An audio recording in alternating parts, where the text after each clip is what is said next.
We would like to say thank you to Terry Garth Uniting for your support over many years. I think it was 2 years ago that we were last here, and then numerous times before that. So we do appreciate that for prayer and support for our family.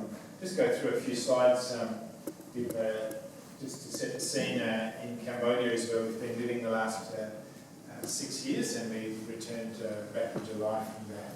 And we were living in Phnom Penh in the lower central area, and had our workers in Cambodia mostly in that area, and then also in the northwest up above the lake, Siem Reap and Battambang area. One of the things you notice in Cambodia is that everywhere you go there are children, and it's a very young population, and so it's quite different feel to the context here in Australia, where we are an older community. And so next slide, there's some more shots of kids as well. It's a really important part of the society there. They are so young. The families recovering after the war, genocide and so on in the 70s and 80s. The country's coming alive through having so many young people. One of the challenges for us and for many people is the traffic in the city and towns, but in the city it gets pretty crazy. And at this point of time, most families have a motorbike as their way of getting around, and so you often get a whole family on the motorbike like down in the bottom corner. And regularly we would be facing travelling around in that kind of traffic. It was exhilarating at times, but it's all very interesting for a while, but after a while it gets a bit of a drag and you just want to get from A to B. Thanks, Lars. Another shot of just a few shots now of various people. There are some older people. As I said, the population is mostly young, but this woman would have survived the Pol Pot era and gone through some hard times in her life. Then kids, and another shot coming up after this. Just a reminder of the place of Buddhism on a daily basis as they move around the streets of the cities and towns to do their seeking offerings from the people, and then people responding along the way. Phnom Penh is a shot in the rain. A friend of ours from South Australia, who's also on our team, put that together, but he loves the shots in the rain, but it shows just some of the sense of development that's happening, and that 10 years ago there were hardly any cars in Cambodia. Now there's a lot more. The place is just developing and growing, and there's always buildings to be built, things to be done. It's a very busy place, and is so active and coming out of this bad history that has been a part of them. And into that midst, our mission team is based. So some of you may remember we left Australia 6 years ago to take up that role as team leader of a mission team. I think the next slide has our family. Okay, so I'll go to our family first.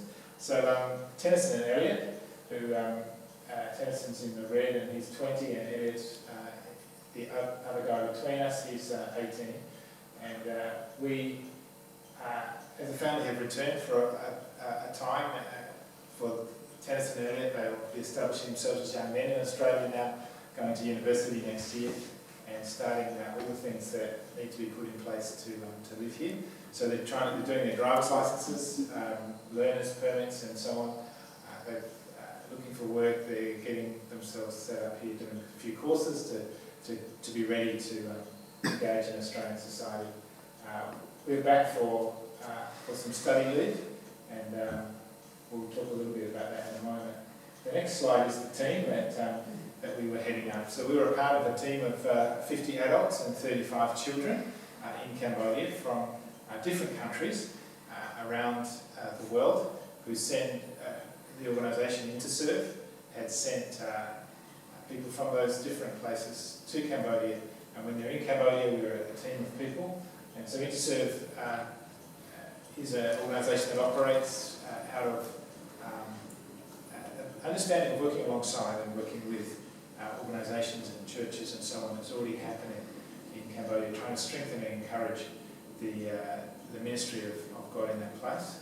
And so our people are doing a whole range of things, education and health involved with community development, and some are running small businesses, others are doing discipleship and student ministry.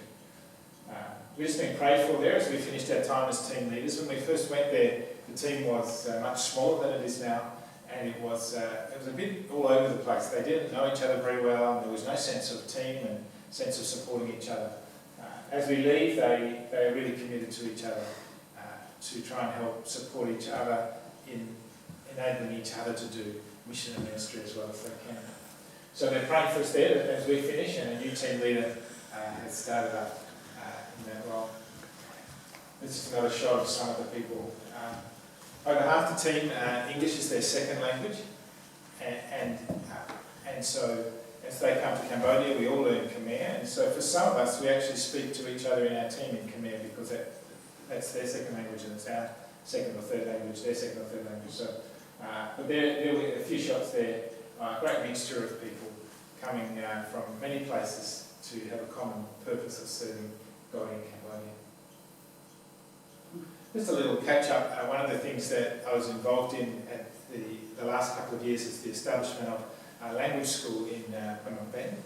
It's a language school that focuses on teaching Khmer to international people. And one of the things we found when we went there 6 years ago was that language learning was really tricky to get done because quality of the teachers were not well trained. They didn't. Sometimes you'd get a really good one who naturally knew how to teach, but many of them struggled to get you beyond intermediate level.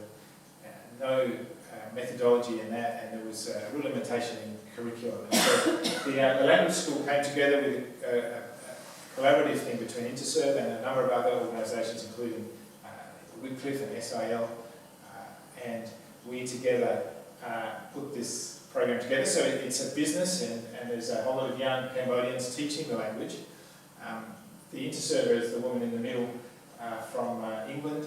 She's an ESL teacher trainer, and she taught methodologies associated with teaching English and generally language teaching to young Cambodians who now have the opportunity to be teachers of Khmer to people who come in from outside. It's been an experience. We started as a business and learning about business in Cambodia. None of us were business people. We've got advisors and helpers, but generally it was another type of activity for us, but a really critical one as we prepare international people to be able to go deeper with Cambodians, beyond just intermediate level language to really deep and high level language. It was a critical thing. The language is challenging, as the next slide shows, and that's the script that you need to learn. Now, it looks hard when you haven't. Once you get into it, it's still hard, but it's it does start to make some sense. And the challenge for us, we learned Thai when we were in our 20s, and it seemed a lot easier then. In our 40s, we learned Khmer, and it was challenging. We're not sure what the next language will be, but we're open to that. But anyway, this program was really exciting just to see the way that mission organisations came together to make it happen. Young Cambodians are not just becoming teachers, but they're learning also.